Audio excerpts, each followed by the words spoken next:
오늘 라이브 앵글에서 초대한 주인공은 민주당의 비주류 의원이죠. 이원욱 의원 나와 있습니다. 안녕하십니까? 안녕하세요. 어서 오십시오. 폭우와 폭염 속에 잘 지내고 계십니까?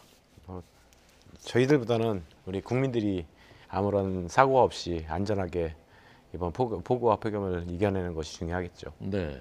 지역구는 경기 화성을이시고 삼선 의원이십니다. 화성을이 이제 동탄 신도시 있는. 예, 주로 동탄 신도시입니다. 네. 지역 여론 좀 어떻습니까, 요새? 지역 여론은 뭐 우리나라 정치가 지금 양극화되다시피 지역 여론도 많이 양극화되어 있는 것 같습니다. 네. 당내에서도 양극화되어 있고 뭐 당 외를 바라봐도 국민의힘 지지자들과 민주당 지지자들의 대화라든가 이런 네. 것들이 많이 끊겨 있고. 네. 민주당 지지자들 사이에서도 뭐 어떤 현안들에 대해서 목소리가 다른 경우가 많습니까? 꽤 많습니다. 예컨대 제일 대표적인 게 어떤 뭐 대표적인 거는 이재명 당대표에 대한 평가. 네. 이게 아주 극명하게 갈리고 있죠. 네.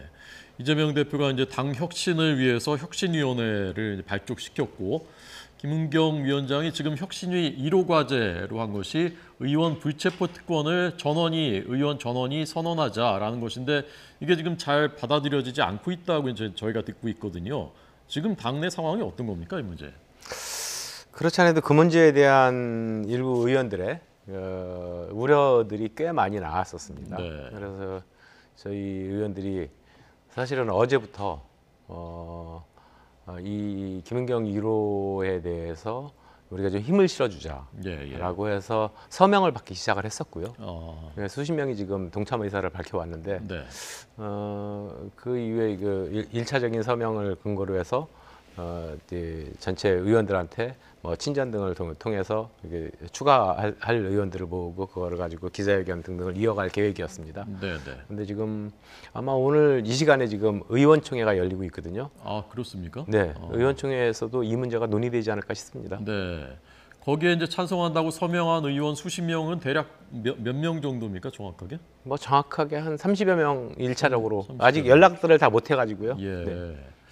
근데 이제 찬성하시는 분들은 이제 그렇게 하시는데 그 이제 받아들이지 않는 분들의 입장은 어떤 건가요? 이제 전체적인 내용에 대해서는 공감하면서도 불구하고 네.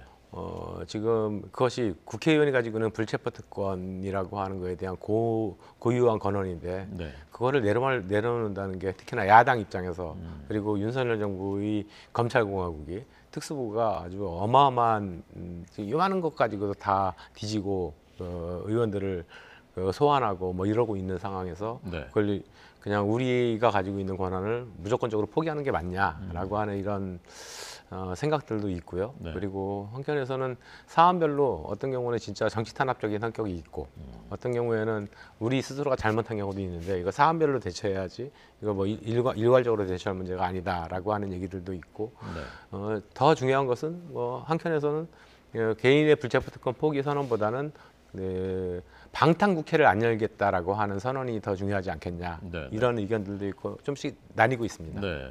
어쨌건 지금 혁신위의 1호 이제 그 과제로 제시를 한 거고 김은경 위원장은 이거 안 받아들이면 민주당이 이제 망하는 길이다라고까지 했던데 이게 이제 안 받아들여질 가능성이 지금으로서는 더 큰 거 아닙니까?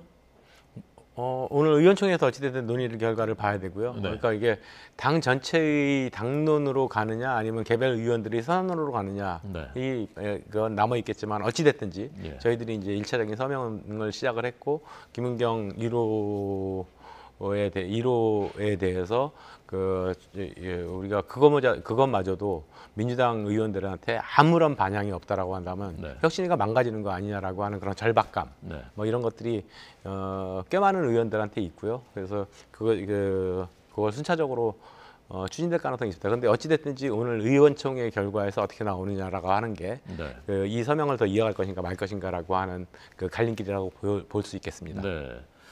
혁신위가 이미 당에서는 계륵이 됐다. 혁신위 출구 전략이 모색되고 있다라는 그 관측까지 나오던데 이 혁신위가 제대로 뭔가 기능을 정말 당을 혁신할 수 있는 그 지금 가능성이 있습니까?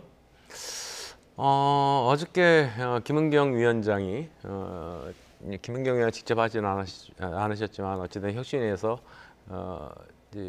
우려에 대해서 알고 있다. 그리고 대선 패배, 지방선거 패배, 그리고 이재명 체제 1년에 대한 평가도 혁신에 대해서 할 것이다 네. 라고 하는 말씀을 하셨는데요. 네, 네. 뭐 그런 것들은 꽤 긍정적이라고 보여지고요. 그러니까 혁신위가 처음에 출범을 했을 때 비명계 의원도 좀 포함시키고 이렇게 다양한 인적 구성을 갖고 출발했으면 훨씬 더 국민적 주목도나 의원들의 주목도가 좋았을 텐데 네. 이게 그 이른바 대부분 친명계 의원 친명계라고 평가받는 사람들을 중심으로 구성을 하다 보니까 네, 네. 한편에서는 냉소적으로 바라보기도 하고 이런 모습들이 있었던 것 같습니다. 그런데 어찌됐든 이게 뭐 친명이니 비명이니 이런 거를 떠나서 혁신위가 제대로 그 방향을 잡고 평가를 하고 당에 지금까지 뭐 잘못된 것들을 문제를 드러내고 그거를 반성하고 새로운 모습을 보여줄 수 있도록 힘을 실어주는 것은 굉장히 중요한 과제라고 보여집니다. 혁신위마저도 지금 그냥 좌초하고 아무것도 안 된다라고 한다면 네. 다음 총선은 점점점 어려워지겠죠. 예. 여전히 혁신위에 대해서 이제 기대하고 계시다는 힘을 실어줘야 한다라는 저는 입장. 개인적으로 기대하고 힘도 좀 실어줘야 된다라고 생각을 하고 있습니다. 네.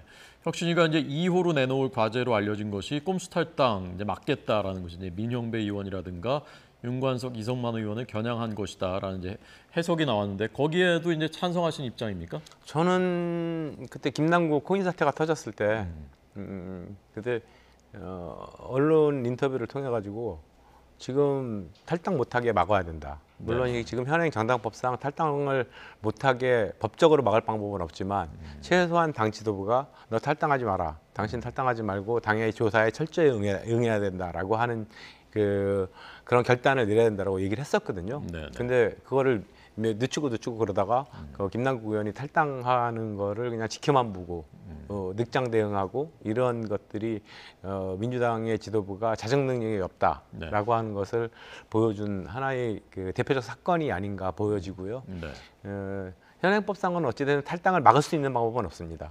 그러니까 탈당원서를 제출하고 그냥 본인의 의사에 따라 가지고 뭐 그 탈당 기록이 되면은 이제 탈당이 되는 거기 때문에 심지어 뭐 내용 증명을 통해 가지고 보내버리고 접수가 안 받는다고 한다면 이래 가지고 탈당이 되는 거 아니겠습니까? 그렇지만 당의 지도부는 항상 그런 사건이 터졌을 때 이거 절대 안 된다라고 하는 메시지 그리고 그거에 대해서 철저히 조사하고 이런 것들이 필요하겠죠. 참 아쉬운 거는 국민의힘은 지난번 그 5.18 평화 발언이라든가 이런 걸 정치적 문제거든요. 정치적 문제를 가지고도 의원들을 태영 의원이나 김지원 최고위원을 2명의 최고위원을 징계를 했습니다. 근데 민주당은 아주 여러 사건들이 터졌음에도 불구하고 뭐 가령 그 한동훈 인사청문회 때 이모 발언이라든가 뭐 그 이후에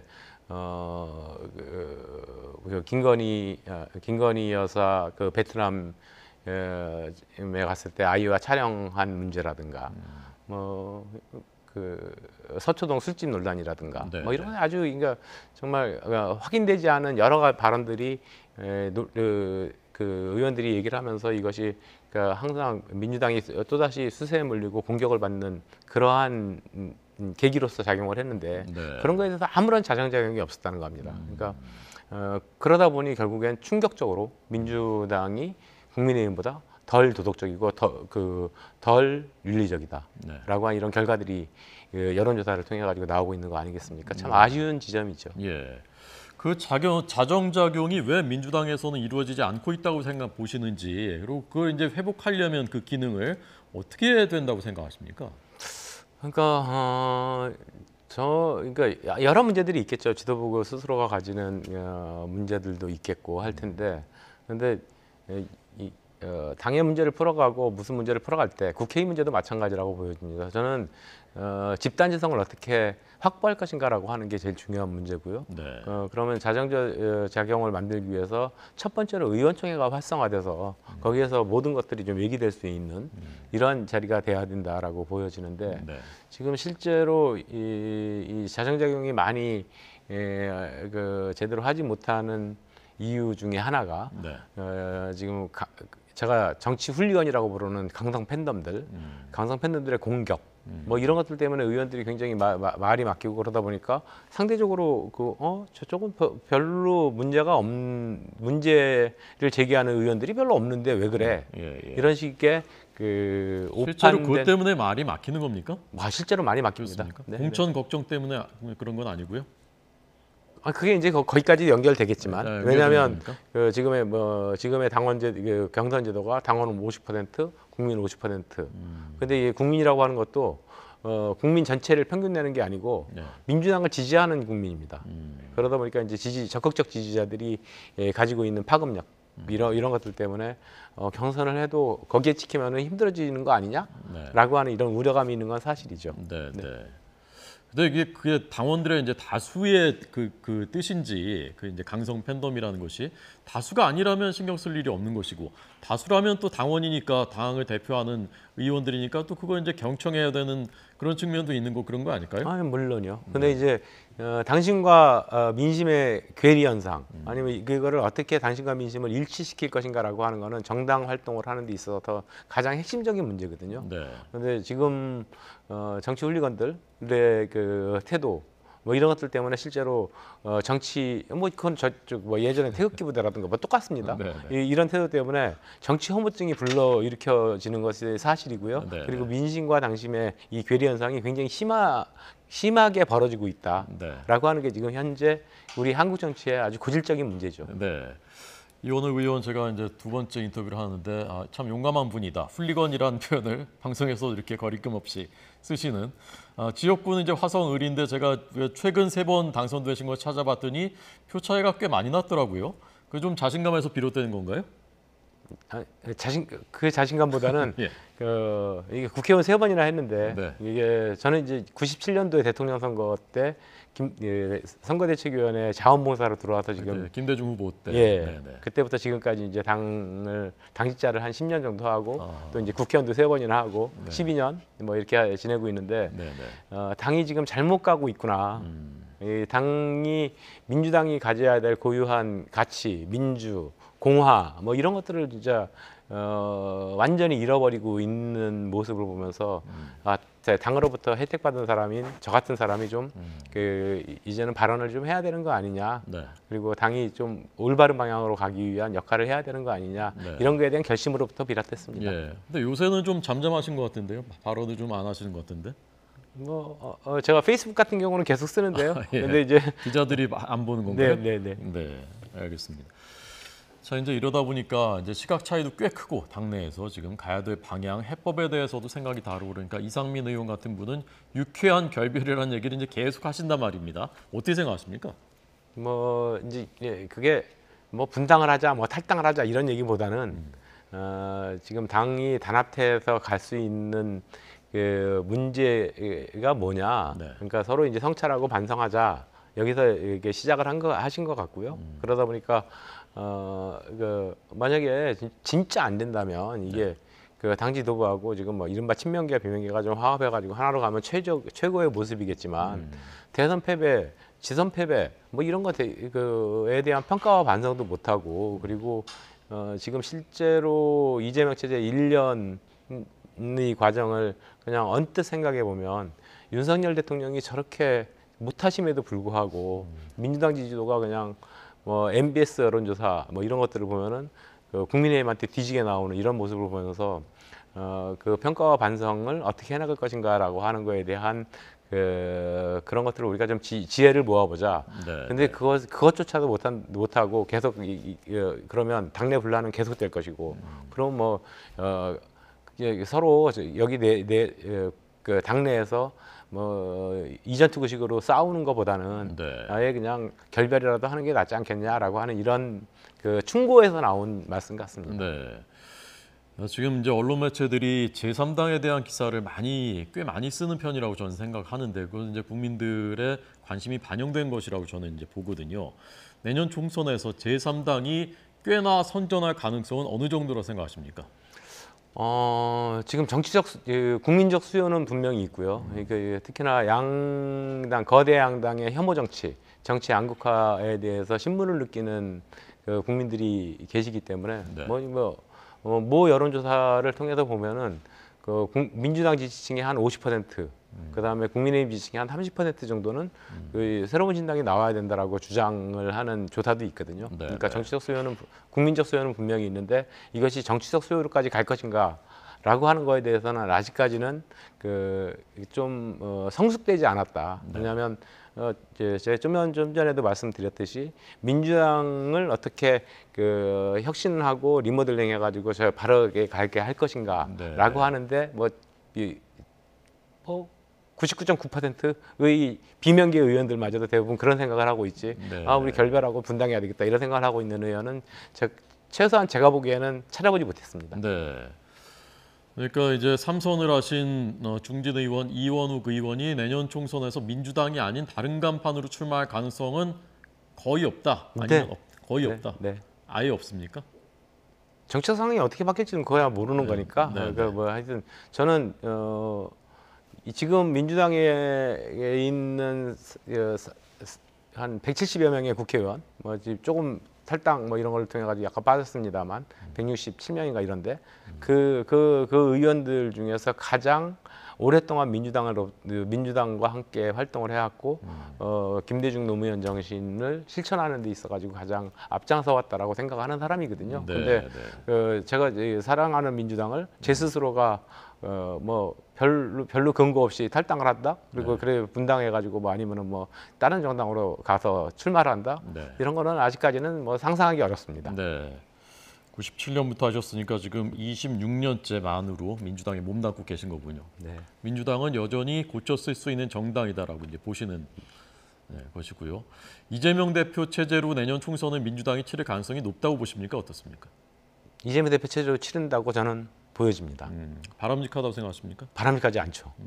그렇지만 뭐 당권을 가지고 있는 분 그리고 최고위원의 구성 등등을 봤을 때 이 대표가 스스로 결단을 하거나 내려놓지 않는다라고 한다면 그거를 물러나게 할 수 있는 방법은 없습니다. 네, 국민들은 그것을 어떻게 볼 거라고 보십니까? 내년 총선에서. 그러니까 그거는 제가 그냥 뭐 저의 생각도 있겠습니다만은 제가 저의 생각을 여과 없이 말씀드리는 것보다는 지금 그것 때문에 혁신위를 구성을 해놓은 거거든요.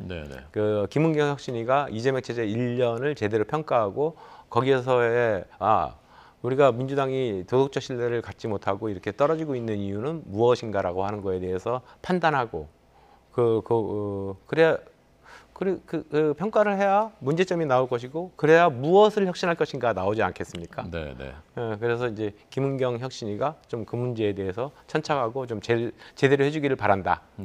라고 하는 말씀으로 대신하겠습니다. 알겠습니다. 자, 야당 의원이시고 또 합리적인 시각을 갖고 계신 의원이시고 그래서 최근 그 전국 현안 두 가지 여쭤보겠습니다. 첫째, 후쿠시마 오염수 어제 한일 정상회담 있었는데 결과 어떻게 평가하셨습니까? 국민의 70-80% 정도가 후쿠시마 오염수 방류를 반대하고 그러고 있거든요. 근데 여전히 어저께 윤석열 대통령께서는 일본 정부의 편을 드는 듯한 모습을 보이셨다라고 생각되고요. 그래서 구려개교라고 하는 말이 나오는 거 아닌가 싶고 이게 조금 잘못 짚고 계신 것 같아요. 그러니까 이 공포라고 하는 게 공포, 불안 이런 것들이 인식의 공포가 있고요. 과학적 공포가 있거든요. 근데 지금 윤석열 정부나 국민의힘은 계속 이제 과학적 공포만을 말씀을 하시는데 괜찮다, 과학적으로 괜찮다는데, 근데 과학자들조차도 이거는 논란이 좀 있는 문제잖아요. 위험하다, 아니다. 그러니까 그거는 과학계에 맡겨두고. 근데 문제는 인식의 공포가 더 문제라는 거죠. 우리 앵커님께서도 아마도 수돗물을 잘 안 드실 텐데. 수돗물이 깨끗하다고 하는 거는 과학적으로 참으로 오랫동안 증명이 되어 있는 문제입니다. 한국의 수돗물은 정말 깨끗하거든요. 근데도 불구하고 사람들이 수돗물을 안 먹고 다 생수를 기름값보다 더 비싸게 돈을 들여가지고 생수를 먹고 있단 말입니다. 이게 인식의 공포입니다. 인식의 불안이고. 그런데 후쿠시마 오염수를 방류하기도 전에 이미 소금이 풍기 현상이 벌어지고 횟집을 가지 않고 뭐 수산물에 대한 소비가 떨어지는 거는 인식적 공포가 벌써 강범하게 맺혀 있다라고 하는 거거든요. 그러니까 그렇다면 대통령께서는 우리나라의 최고의 지도자시잖아요. 이 인식의 공포를 갖고 있는 국민들을 어떻게 하면은 대변해서 그 사람 국민들이 안심하게 할 것인가라고 하는 생각을 해주셔야 됩니다. 네, 네. 네, 근데 그 부분을 잘 못 짚고 계신 것 같아요. 네. 혼자 나오셨으니까 이제 제가 이제 정부 여당 입장에서 이제 이 반론의 질문을 네. 드리자면 수돗물이 안전하지 않기 때문에 사람들이 마시지 않는데 그러면 그 문제를 푸는 방법이 수돗물 공급을 중단한다든가 수돗물을 먹지 말라고 한다든가 그런 게 아니라 다른 해법을 야당 입장에서 찾아야 되는 건 아닐까요? 그러니까 그러면 그 인식의 공포 이 문제가 있는데요. 네. 그러면 인식의 공포의 문제에 대해서 이거를 과학적 문제는 뒤로 하고 이 정부가 국민의 편에서 일하는 모습을 보여줘야 한다는 거죠. 네. 법적으로도 얼마든지 할 수 있는 역할이 많이 있습니다. 국제해양법 재판소에다가 제소한다거나 네. 런던 협약에 의하면은 그 오염된 물질을 해양에 투기하는 거는 금지가 되어 있거든요. 네. 그러니까 실제로 이것도 그 후쿠시마 오염수도 오염된 물질을 해양에 투기하고 있는데 런던 협약 위배라고 보여집니다. 네. 그러니까 그 런던 협약 위배라고 판단을 하고 그거에 대해서 정식 의제로 채택해서 못하게 한다거나 이런 그 국제법 질서하에서 할 수 있는 역할들이 있는데 네. 그런 것들에 대해서 완전히 등한시하고 있으니까 예. 그러니까 대통령에 대한 신뢰도가 더 떨어지고 있는 거 아닌가 보여집니다. 네. 저 마지막 질문은 예상하시겠지만 양평 고속도로의 워낙 뜨거운 문제라 어떻게 생각하십니까? 어떤 해법이 뭐라고 보십니까? 양평 고속도로는 건설해야죠. 네. 건설해야 되고요. 네. 일단 그것도 이제 양평에 사시는 분만이 아니고 네. 양평에 살고 있지 않고 가끔 양평 그을 왔다 갔다 하는 사람들의 국민들이 가지는 그 스트레스를 먼저 그 정치하는 사람들이 깊이 생각했으면 좋겠다라고 네. 하는 생각이고 그러면 당연히 건설해야 되는 문제인데 물론 이제 그 김건희 여사 땅 문제로 해가지고 이제 문제 제기가 되고 의혹이 생기고 이러다 보니까 그럴 수 있는데. 원희룡 장관이 너무 성급하고 조급하게 이거를 갑자기 취소한다 이렇게 결정을 내려버렸어요. 네, 네. 그러니까 거기서부터 이제 논란이 불거지기 시작한 거죠. 원희룡 잘못이다 이건. 아니 1차적으로 예. 폐기한 건. 네, 네. 그러니까 그러면 그런 문제가 있으면은 우리가 노선에 대한 검증을 다시 한번 해보자. 네. 뭐 이렇게 나와서는 될 문제인데 네, 네. 그냥 갑자기 폐기한다고 취소한다고 해버리니까 네, 네. 이게 아주 국민들도 보기에도 황당하죠. 그러니까 그리고 이제 결국에는 그러다 보니까 이제 여야 공방이 막 이렇게 벌어지고 이러고 있는데 네. 이럴 때 어쩔 수 없이 쓰는 수단이 국정조사입니다. 네. 거기에는 여당 의원, 야당 의원 이렇게 들어가지고 골고루 그거에 대해서 그 국회법의 절차에 따라 가지고 국정조사가 이루어지는 거거든요. 네. 네. 그래서 국정조사를 통해서 실체적인 진실을 밝히고 네. 이제 국회는 그러면 이제 거기다가 맡겨두고 네. 정해야 될 일 많습니다 지금. 예를 들어 선거법. 1년 전에 확정하게 돼 있는데 아직도 못 하고 있고요. 국민들이 요구하는 정치개혁, 네. 맨날 싸움만 하고 있는 이 신물나는 국회, 네. 이거에 대해서 어떻게 우리가 좀 올바른 국회로 갈 것인가. 지금은 후쿠시마 말씀하셨습니다만 후쿠시마 그 피해인들에 대한 피해 대책을 어떻게 할 것인가. 네, 네. 이런 것 산적해 있는데 좀 여야 의원, 원내대표나 여야 국회의원들은 이제 좀 민생 중심이나 정치개혁 과제, 그래서 이런 거를 좀 중심으로 가는 게 좋겠다. 결국에는 국정조사를 안 받을 수 없을 겁니다. 국정조사 통해 가지고 좀 이렇게 한 켠에다 몰아놓고 네. 우리가 해야 될 진정하라도 이게 싸움이 아니고 진정으로 더 중요한 일들을 해야 될 시점입니다. 네. 자, 정치인 당사자께서도 신물이 난다고 하실 정도니까 이 국민들 정말 신물이 납니다. 싸우기만 하는 것. 정치개혁의 현장에서 그런 역할들 앞으로도 해주시기를 부탁드리겠습니다. 이원욱 민주당 의원이었습니다. 감사합니다. 네.